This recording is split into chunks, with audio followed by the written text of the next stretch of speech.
Is there a reason some conversations are more memorable and impactful than others? So I'm going to answer this in a couple ways because there's so much evidence. I'll start with first. Okay. Have you ever called up a friend and they say hello and you say, what's wrong? Yes.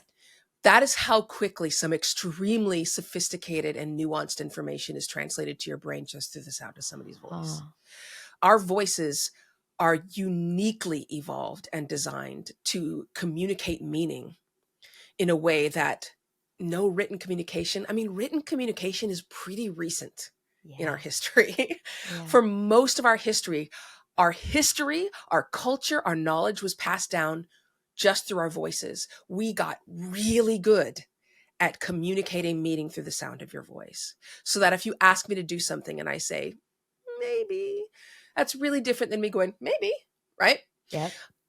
But I'm glad that you mentioned neurologically, because let me tell you about just one particular area of research.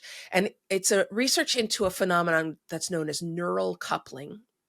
So the original experiment occurred at Princeton.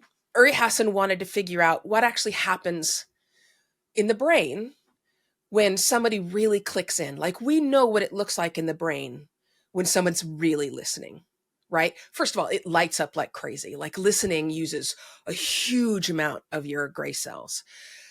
And so he would bring people in and he would hook everybody up to an fMRI and he would have some people telling stories, real stories from their own lives. Hmm. And so for one of them, it was a young woman and she's telling the story of her high school prom, which I guess was tragic and awful, like everything went wrong.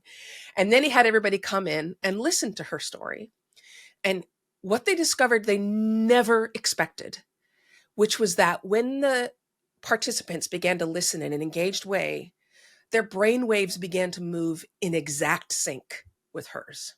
Exact sync. In fact, sometimes at some points, the sync was so exact that the listener's brains anticipated changes in the speaker's brains by a fraction of a second. And I just want you to think about this for a moment.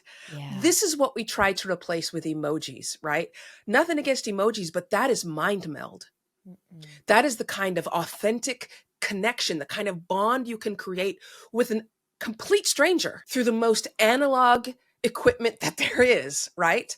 Your voice and your ears. There is no way you can replicate that, replace it with anything else. There is nothing else more sophisticated than what lives in our heads.